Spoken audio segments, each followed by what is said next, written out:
नमस्कार मित्रों। आज का ये वीडियो काम सूत्र के उपसंहार का वीडियो है। महर्षि वात्स्यायन ने तो जो कुछ कहा वो मैंने शब्दशः तो आपके सम्मुख प्रस्तुत नहीं कर पाया, फिर भी उसके प्रत्येक अधिकरण और प्रत्येक बात को आप तक पहुंचाने की कोशिश की है। ये मेरा एक प्रयास था और इस प्रयास का एकमात्र कारण ये था कि इस ग्रंथ को जिस रूप में लोगों ने या YouTube चैनल ने या सभी जगह पे इसके नाम पे बनी हुई फिल्मों में जिस रूप से दिखाया गया, वो संभवतः इसका कोई एक पार्ट भी नहीं बनता है, एक भाग भी नहीं बनता है। जीवन में धर्म अर्थ के साथ काम जो है वो एक वरदान है। शास्त्रों में ये कहा गया है कि धर्म अर्थ एक दूसरे के कारण है, एक दूसरे के लिए साध्य और साधन है, लेकिन इन दोनों के द्वारा जिसकी साधना करनी उसका नाम काम है। काम के बाद अगर आपको कुछ प्राप्त करना रह जाता है तो वो सिर्फ मोक्ष है। लेकिन अपने जीवन में हम इस काम की साधना करने के लिए जिस धर्म और अर्थ के पीछे पड़ते हैं ना, हम उसमें इतने खो जाते हैं कि हम इस काम की साधना ही नहीं कर पाते हैं। अब ये अधूरा काम जो होता है ना, वो बड़ा हानिकारक होता है। जैसे बच्चों को इसका ज्ञान नहीं दिया गया है। जो बच्चे थोड़े बड़े होते हैं, क्योंकि एक स्वाभाविक प्रक्रिया है कि अब उनका विवाह उस एज में तो हो नहीं जाता है जिस एज में उनको युवानी के लक्षण आने लग जाते हैं या आवेग आने लग जाते हैं। तो एक स्वाभाविक प्रक्रिया है कि जब आवेग आएगा तो उसकी शांति के लिए कोई ना कोई उपाय करना पड़ेगा। तो कई बार, या ये कहिए कि अधिकांश जो पुरुष होते हैं, बच्चे होते हैं, वो हस्तमैथुन करते हैं। अब कहीं किसी जगह पे जाएंगे तो कुछ इस प्रकार के हॉस्पिटल चलाने वाले नीम हकीम खतराए जान जो वैद्य होते हैं, वो जगह जगह पे बोर्ड लगाएंगे कि अगर आपको इस प्रकार की कोई आदत पड़ गई है, इससे आपका लिंग जो है वो टेढ़ा हो गया है, या आप बड़ी जल्दी स्खलित हो जाते हैं, क्योंकि एक स्वाभाविक प्रक्रिया है। हस्तमैथुन करते समय मन में एक ही भावना होती है कि कितनी जल्दी स्खलन हो जाए और जो स्खलन का आनंद उसको प्राप्त कर लिया जाए। यहाँ और तो किसी प्रकार का आनंद करना नहीं है, और कोई देख ले उससे पहले इस प्रक्रिया को जल्दी जल्दी पूरा कर दिया जाए।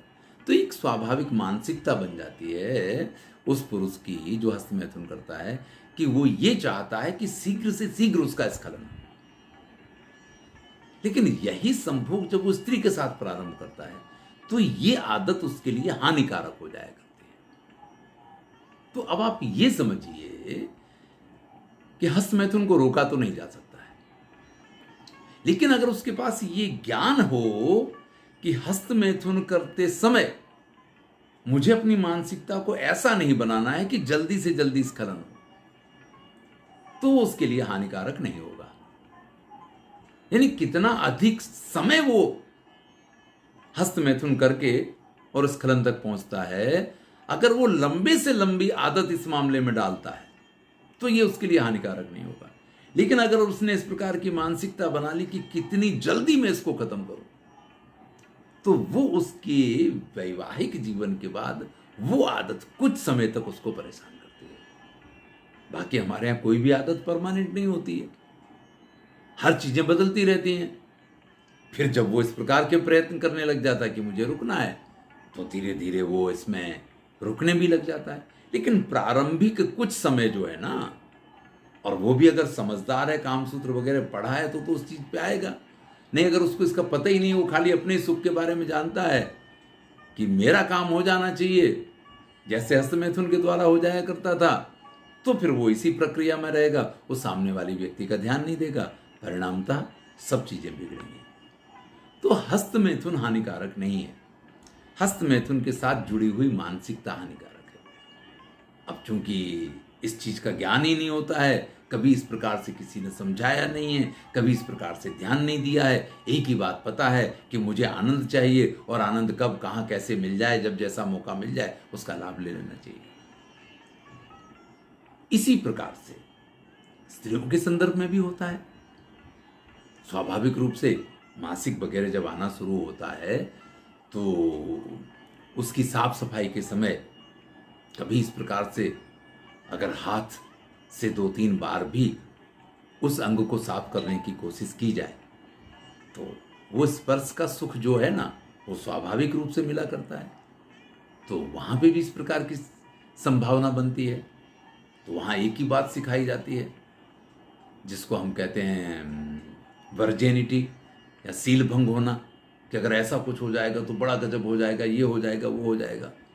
कई बार विवाह के बाद स्त्री जब इस प्रकार के उसमें जाती है तो उसके अंदर से बड़ा डर सा बना रहता है उसको, कि कहीं ऐसा नहीं हो जाए कि मेरे पति को पता चल जाए कि मैंने कभी ऐसा किया है। तो ये सारी जो मानसिकताएं बच्चों के अंदर बनती हैं, उनसे उनको बचाना चाहिए। कभी ना कभी किसी ना किसी रूप में या तो उनको ऐसी शिक्षा देनी चाहिए या फिर कुछ इस प्रकार के किसी ग्रंथ से उनका परिचय करवाना चाहिए। पहले तो हमारे यहाँ विवाह वगैरह में गालियां गाई जाती थी, उसके आधार पे भी कुछ इस प्रकार की विधियां भी की जाती थी नटोरे वगैरह में, जिसके आधार पे भी स्त्रियों को इस प्रकार की काम शिक्षा मिला करती थी। लेकिन धीरे धीरे धीरे धीरे ये ज्ञान कुछ इस प्रकार से उनको मिलता हुआ है कि जो उनको काम का आनंद या काम के आवेग को एक सुख रूप में परिणत करने की बजाय एक उत्तेजना, एक इस प्रकार की भावना कि जैसे बड़ा ही गलत कर रहे हैं, बड़ा ही बुरा कर रहे हैं, ऐसा कुछ उनके दिमाग में बैठ जाता है। और ये एक चीज जो है ना, उनके मन में काम की वासना और काम के आवेग को जन्म दे देता है। परिस्थिति इस प्रकार की हो जाती है कि जो काम वरदान है, जो काम सुख का सबसे बड़ा साधन है, जो आनंद का सबसे बड़ा वो है, वही जीवन में उनके लिए अभिशाप बन जाता है। और अभिशाप ऐसा बन जाता है कि कुछ स्त्रियों को तो संभोग से भय लगता है, या पुरुषों को देख करके उनके मन में इस प्रकार की भावनाएं जन्म लेती हैं कि नहीं, इनसे तो दूर है। और पुरुषों की स्थिति इससे कुछ विपरीत हुआ करती है। उनको हर स्त्री को देख करके वो सबसे पहले उसके चेहरे, फिर उसके स्तनों का, फिर उसके नितंबों का, फिर उसके पूरे शरीर को जैसे कि एक्सरे मशीन लगा करके नहीं देख रहे हो, इस प्रकार से देखने की कोशिश करेंगे और हर एक चीज का एक नाप निकालने की कोशिश करेंगे और इसमें से उनको किस प्रकार के आनंद की प्राप्ति हो सकती है। यानी अगर आंखों से वो कर पाते तो संभवतः प्रत्येक स्त्री का, प्रत्येक लड़की का बलात्कार कर देते। इस प्रकार की स्थिति बन जाती है। इस प्रकार से उनकी आंखों में ये वासना आप देख सकते हैं। तो ये जो सामाजिक स्थिति है आज की, मैं फिर से कहूंगा, महर्षि वात्स्यायन ने कामसूत्र में वैश्विक प्रकरण, वैश्याओं को लेकर के पूरा एक जो प्रकरण प्रस्तुत किया है, आप हर चीज देख लीजिए। आज के समाज में जो कुछ है, चाहे वो सेक्स टॉय हों, चाहे इस प्रकार के तेल हों, चाहे इस प्रकार के कॉल सेंटर्स हों, चाहे हर चीज यहां पे उपलब्ध है। यानी आप समाज में इससे आगे बढ़ के कुछ भी, जिसको आप अच्छा मानते हो वो भी नहीं कर पाए, जिसको आप बुरा मानते हो वो भी आप खड़ा नहीं कर पाए। हां, स्त्रियों के अधिकार को लेकर के ये वेश्याओं वाला चैप्टर जो बंद कर दिया गया कि साहब ये तो इनके साथ बड़ा अन्याय होता है, वो बंद तो नहीं हुआ है, लेकिन समाज में इसके कारण दूषण आ गया। ये एक ऐसी जगह हुआ करती थी कि व्यक्ति जब थोड़ा सा अत्यधिक इस प्रकार से व्याकुल होता था तो उस जगह चला जाया करता था, अपने उसको शांत करके आ जाया करता था। अब इस प्रकार की स्थितियां नहीं होती हैं। सहजता से उपलब्ध नहीं है। किसी होटल में जाए, उस होटल वाले से पूछे यार कुछ ऐसा इंतजाम है आपके पास, तो वो इतने बड़े बड़े खर्चे उसके सामने आके खड़े हो जाते हैं कि हर सामान्य आदमी की पहुंच से ये चीज़ें बाहर हो गई हैं। अब जब वो पहुंच से बाहर हैं तो उसके परिणाम समाज में बलात्कार और बहुत सी ऐसी चीज़ें हैं जिसके रूप में पाए जाते हैं।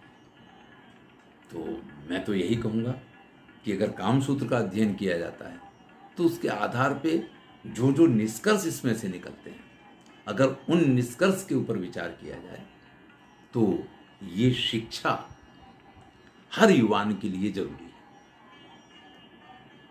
यहाँ पे ये भी बताया गया कि स्त्रियों को ये शिक्षा कौन दे सकता है, पुरुष तो अपने हिसाब से प्राप्त कर लेते हैं।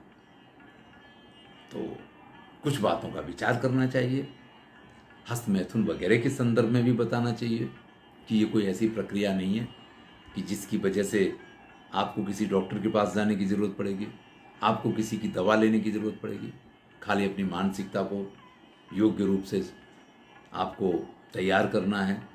इसी प्रकार से हर बात के बारे में बताना चाहिए। हमारे यहाँ भास ये लिखते हैं कि वेश्या जो है वो समाज के लिए वरदान है, वो अभिशाप नहीं है। लेकिन अब आज के समाज को कौन इस बात को समझाए कि इसको आप अभिशाप मान रहे हैं या वरदान मान रहे हैं, या आपने जो किया है वो स्त्रियों के लिए वरदान हो गया है, अभिशाप हो गया है। इस प्रकार की चर्चा करना भी संभवतः लोगों को अयोग्य लगेगा। लेकिन मेरा ये मानना है कि महर्षि वात्स्यायन ने अपने कामसूत्र में जिन जिन चीज़ों को प्रस्तुत किया है काम के संदर्भ में, इसमें से हर चीज़ की उपयोगिता उतनी ही है और आप इसमें कभी कोई परिवर्तन नहीं ला सकते हैं। हमारे जो भी शास्त्र हैं, चाहे वो वेद हों, चाहे वो महाभारत हो, चाहे वो रामायण हो, चाहे ये कामसूत्र हो, चाहे चाणक्य नीति हो, इन सब में जो बातें जिस समय पे कही गई हैं वो सिर्फ उस समय के लिए उपयोगी नहीं थी, वो हमेशा के लिए ये कालातीत हैं। हर समय में, हर वर्ग में, हर व्यक्ति के लिए ये लागू पड़ती हैं। इसीलिए ये ग्रंथ इतने सार्थक है। तो जीवन में काम को सुख का साधन बनाइए, काम को आनंद का साधन बनाइए, लेकिन वो हमारे सिर पे चढ़ जाए, हमें उसके अलावा और कुछ दिखाई ना दे, हमें उसके अलावा और कुछ समझ में ना आए, इस प्रकार से कभी भी उसको अपने ऊपर हावी मत होने दीजिए। ये आपके लिए वरदान सिद्ध हो सकता है।